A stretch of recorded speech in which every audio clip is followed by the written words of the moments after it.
hide that because you'll be on camera. Okay. Good afternoon and welcome to Manx Radio TT live from the back of the grandstand and in the Shore studio on a fine sunny day. Somebody that always makes me smile is here now in the studio with me, and I want to welcome Wheelie Konni Ammenhauser. Now, Connie, have I said your surname right? Yeah, nearly without any accent. Yeah. Can you say it, please? Ammenhauser. Oh, you say it so much better than me. If you don't know Wheelie Konni, then, oh my goodness me, you need to meet this man. We are live on Manx Radio TT Facebook page as well, so you can see exactly the reason why I've decided to speak to Connie. Connie is the man you'll see around the Isle of Man. He's been coming for 30 years to the Isle of Man, and he's been collecting badges on his leathers for the last 30 years, and it is quite a sight to see. Last night I ran a competition on our Facebook page, on Manx Radio TT's Facebook page, to guess the weight of Connie's leathers, because he's never known until this day how much his leathers actually do weigh. So we are going to announce the winner of that competition just after the break. So if you've still got a chance to win one of Connie's fine badges, we're not going to tell you which one just yet, but if you want to guess the weight of Connie's leathers, then just go to the Manx Radio TT Facebook page. You can also email studio@radiott.com as well, and you can comment on the live feed too. We need to go back a little bit, Connie, and just find out a little bit about you. You are from Germany, and I'm going to say how old you are. Is that okay? Yeah, you can say. That's okay. 53 years old, and as I say, you've been coming to the Isle of Man for 30 years. When was the first time you got on a bike? The first time ever on a bike was in 81, and the first real bike I had in 84. That was a Kawasaki Turbo, and the bike I loved most was my 86 GSX-R 1100. Why? It fits me best. Let's go back to your first visit to the Isle of Man. 30 years ago, you were 23 years old. Can you remember what it was like, that experience? Well, it was overwhelming good. The journey to get here was terrible. It was wet all the way, and I thought, what crazy thing did I do now? But it was on my list to get to the TT, so I did it. And as soon as I was here, it began to get dry, and all down the way to the prom, it was getting dry, and bikes as far as you could see. So the first thing I did was pull the wheelie down till Summerland and back, and the crowd was waving, and I thought, well, they might like it, and from this evening on they called me Wheelie Konni. Now thank you, because that was one of my questions that I wanted to ask you, because I've never asked you that, where you've got your nickname from, so now I know. Yeah, that's how it was. Tell me a little bit then about your leathers. Your leathers, are they the first leathers that you bought, or what's the story behind the original leathers without any badges on? Okay, I bought these leathers. They were not my first leathers, but that were the first leathers I ever raced in. I bought it in 84 and raced in these leathers till 89, and then I began putting badges on because I had other racing leathers then in one piece. And yeah, the main thing was just keeping the weight, that I can wear it forever. Well, that's the thing, isn't it? You've not been able to put on weight for a long, long time, have you? Because you've just wanted to get into the leathers every year, and it's monumental to you that you do. That's it. That was one of the main reasons for me to keep my weight. Okay, and we are guessing the weight of your leathers because you've got that many badges on. How many badges have you got on, do you know? I never counted, it must be thousands. Right, Mark Tiley's in the studio with us now. He's doing all our social media. He's also the producer of Burnout here on Manx Radio TT. Mark, you've got a job now. You've got to start counting all the badges. You've never counted them before. No, the problem is sometimes I lose some of them, and it's always tragical. But yeah, that's what happens. Yes, because on Chris's show, Chris and Christy this morning, they were talking about a badge that's gone missing off your leathers. Just tell me a little bit about that.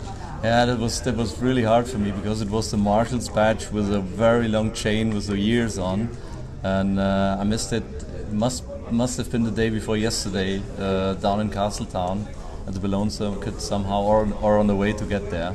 Where were you watching? Where could this badge possibly be?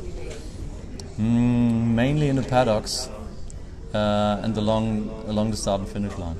Okay, so we're making a plea now. If anybody can go and have a look, if anybody has got the time to go and have a look for the badge, just describe the badge and exactly how it looks. Well, it was the official Marshals badge with a very long chain with the years on. And what colour is it?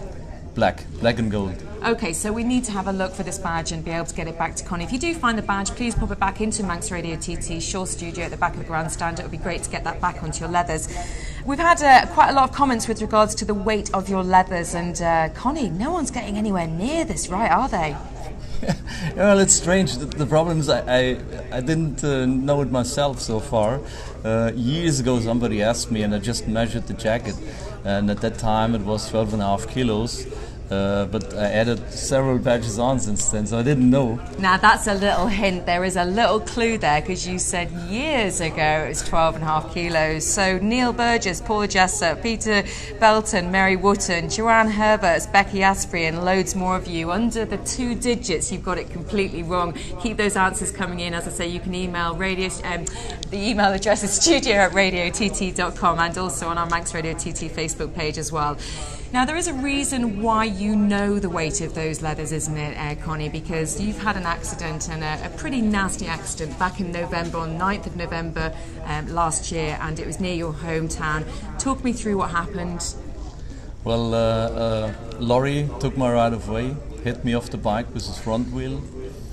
It was a no, don't say what he was. But, well, in fact, he didn't stop after pushing me off the bike, so he went on and rolled over me with his back axle and smashed all the ribs, the pelvis, and inside the kidney, the spleen, and the pancreas, and the liver. So it was absolutely hard on the edge, but finally I survived it. What was your main aim then, what you told the surgeon? Because I know you've told me this. Well, the first thing was I asked them if I would survive, but they couldn't tell me, because they said nobody ever survived such a damage, so I was really lucky. But it wasn't that you said to me. You said to me something else, that if you did survive, the main aim was to get here to the TT. Is that right? Okay, after 6 months, well, I knew exactly it would be just 6 months on my plan to get here. So yes, for sure, it was always in my mind, and I'm sure it had a big part in my recovery, just to fight to get here right in time. A massive goal for you to have, and such huge recovery, and literally you are a walking miracle. I'm sure the surgeons would agree. Yes, I was in the hospital for 4 months. And so they all know me now, and they just call me all the miracle. And Connie, I can't even imagine that you've been through this. Looking at you now, you look so well. How are you feeling? If you say that, that could be. You're such a humble guy, honestly. You look so incredibly well, and I'm sure everyone will agree. And then you've got massive amount of support on anything that we do with you on social media. It just goes crazy. You have got huge support. Did you notice that within your recovery? Were you able to have a look at anything and see that support and feel it coming in? Definitely, yes. Well, over the years I knew I had some very good friends over here on the island, but I was absolutely overwhelmed about the huge support of so many friends, so many people, and I just can say thank you to everybody. It really, really helped my recovery. What's the long-term prognosis with you now? How are you feeling right now? To be honest, it's not really good yet. It's still painful, and I'm getting a hard time to getting on and off the bike. But as soon as I sit on it, it works quite well, and can't get into a full recovery because these 3 inner organs are missing. So I have to take 34 tablets a day till the end of my days. And well, I don't complain. I'm still here, and life's good. You know, from seeing you this year to meeting you last year, you wouldn't even know that this has happened. How has it affected you mentally? Have there been some pretty hard times to get through? Yeah, I just can say that these 4 months in hospital were just hard fight, and the only thing I had in my mind was to survive. And well, I can't really say that I make anything different now. I just go on. My private life is still mainly the TT, and that's it. And it will stay like this forever. But you have got a job back at home as well. What do you do back in Germany? I can't admit. Yes, you can. Surely you can admit to this. I'm sorry, I'm just a bank manager. There is nothing sorry to be said about that whatsoever. We're going to take a short break now, but we're going to come back and talk a little bit more about the weight of these very famous leathers from Wheelie Konni Ammenhauser. Did I say it better? Yeah. We'll take a break. Close.